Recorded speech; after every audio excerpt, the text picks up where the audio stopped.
Jerry and Esther had their annual trek north to Alaska, and in the process left their bus at the place that repairs it. And that place was no better this time than last time, or the time before, or the time before, or the time before. And Esther argued with us. But Abraham, I know I cleaned up my vibration. Why are they still bad? They're so disorganized. We left our bus for a full month, and they didn't work on it until we got back. And then they didn't have time to do it. Just like before. And we said, we know. It's not right. It's not right that you get exactly what you're offering vibrationally. And Esther argued, no, it's right that I get what I'm vibrating. I just don't think I was vibrating that. I don't think that I was thinking anything close to the thoughts that were equivalent to the irresponsible, lackadaisical, uncaring, unfeeling, sloppy behavior that they offered to me. When you're standing right in the middle of it, it feels so valid to... So then Esther went on to explain to us, we had the appointment for months, Abraham.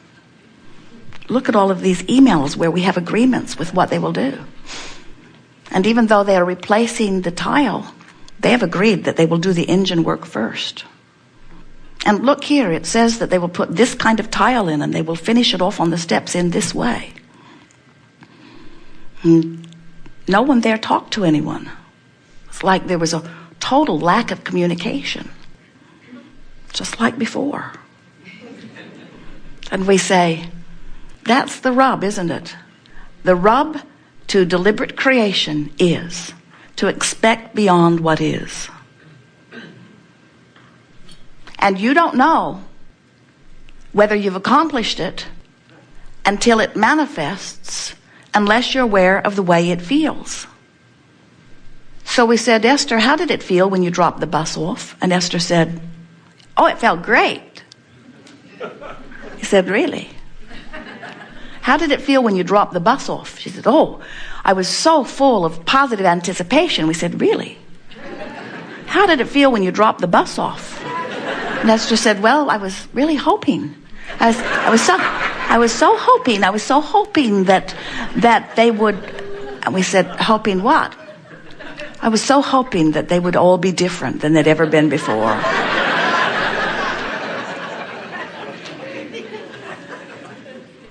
I was hoping that one guy had moved on to another place. Or maybe that he had been run over by a truck. Either way, it would have been all right with me. In other words, it wasn't until the manifestation unfolded that Esther was even able to come to any awareness that her vibration was there. In other words, her expectation of that place is what it is. And she would argue, and she would be right, that place trained her into her expectation. In other words, they trained her to expect that from them. There are a lot of things like that out there, aren't there? In other words, it's easy to look at the economy and hear what's happening, or listen to the news, or listening to a medical report, or listen to the complaints of others around you. It's easy to let what is train you into your vibration. But when you let what is be the factor of why you offer a vibration, you drag now with you into your next experience, and into your next experience, and into your next experience. And just taking your attention from it doesn't clean up the vibration of where you were. You've heard us say that you could just pet your cat. Step 1 is contrast causes you to ask. Step 2 is source answers. Step 3 is you just have to find vibrational alignment with what you're asking for. And you've heard us say that you're asking, and your vortex is full of good stuff. And if you would just find one thing to focus upon, then that one thing that you focus upon would be enough to hold you in this vibrational place of well-being.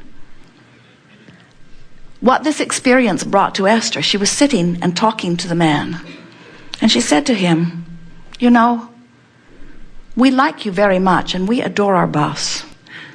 And it's so important to our experience because we really count on it. We use it. And everything we need is in it. And it must go when we want to go. And these engine shutdown lights are alarming to us. And then she said to him, this place sucks the life out of me. Because, now, this wasn't the first day she was there. This was 30 days in. After, by her words, they'd worn her down.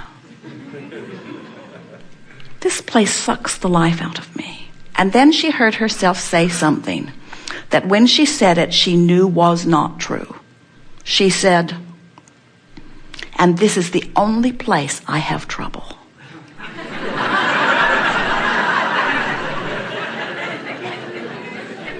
Which makes you extra, extra, extra wrong. My life is perfect in every other way.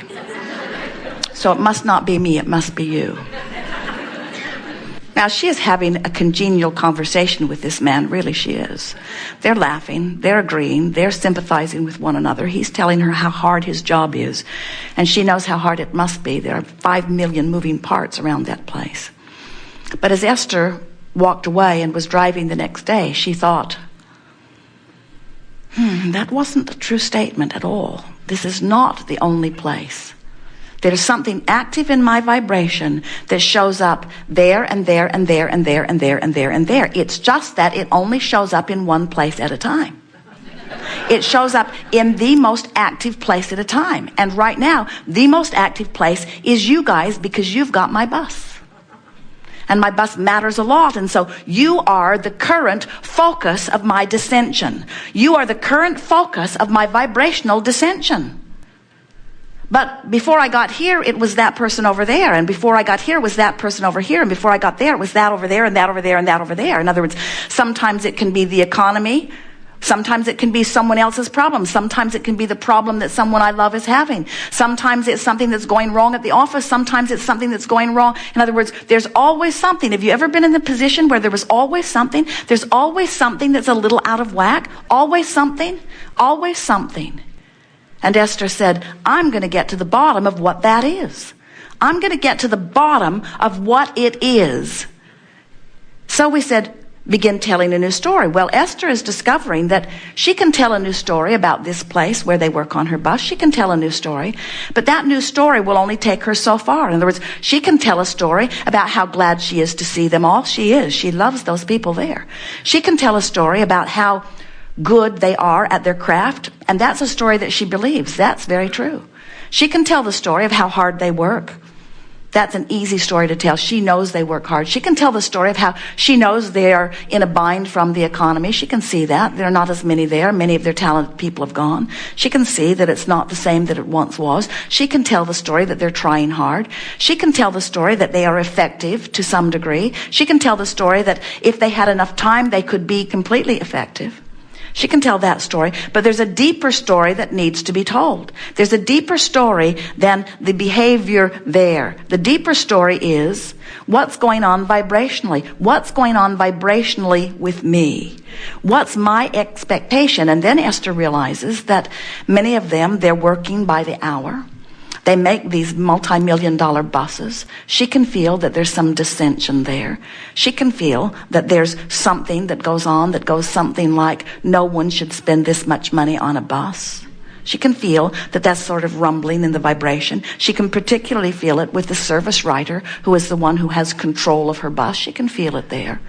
And she knows that she can't make him understand that the more people like her that buy buses, the more people like them have jobs, or the more people like them can buy houses.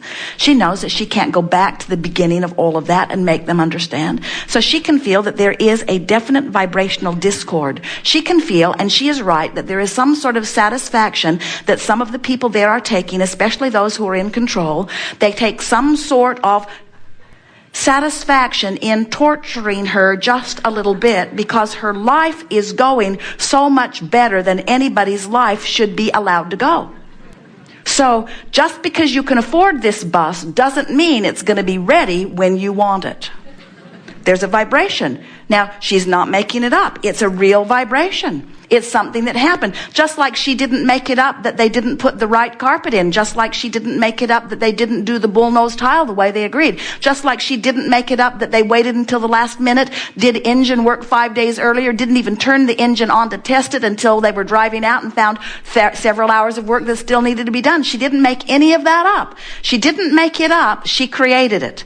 And she didn't make it up. She didn't make it up that this man is seeing her as rich and he's sort of sticking it to her in a little way because it levels the playing field. She didn't make that up either. That's real too. She didn't make it up. But she cannot control their vibration.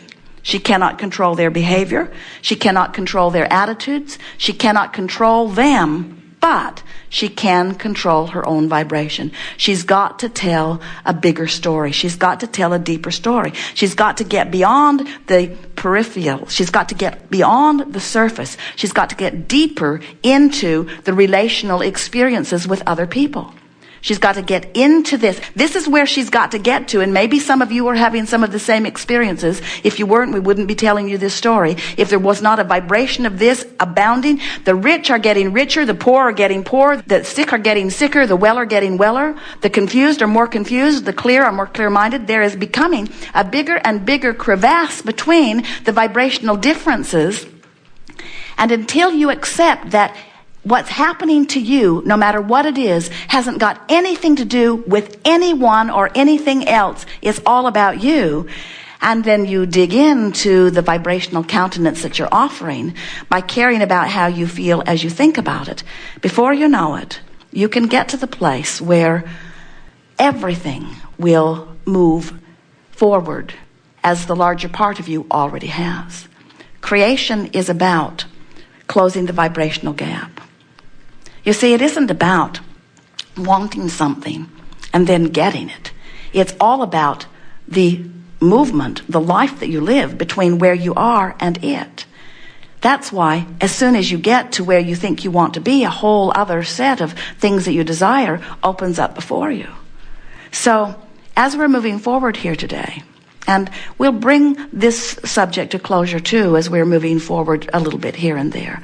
We want you to understand that as you begin to tell a better story, that you're probably going to revisit the subject on a myriad of different subjects. In other words, as you tell a different story about one relationship, and then you tell a different story about another relationship, and then you tell another story about another relationship, a whole new layer of relationship issues are going to be revealed to you so that you can begin telling another story about that. The story that ultimately we want you to get to, the story that we ultimately want Esther to get to, we want her to get to the place where she can tell the story that it does not matter across the face of this earth how anyone else feels about her. That their opinion about her has no relevancy to her and no factor in her vibration unless she senses it. See, what's happening to many of you, and the reason that we're telling you this story is because as you become more aware of your vibrational nature, you are observing on many more levels of vibration. When you walk into a room, you observe far more than with your eyes and ears.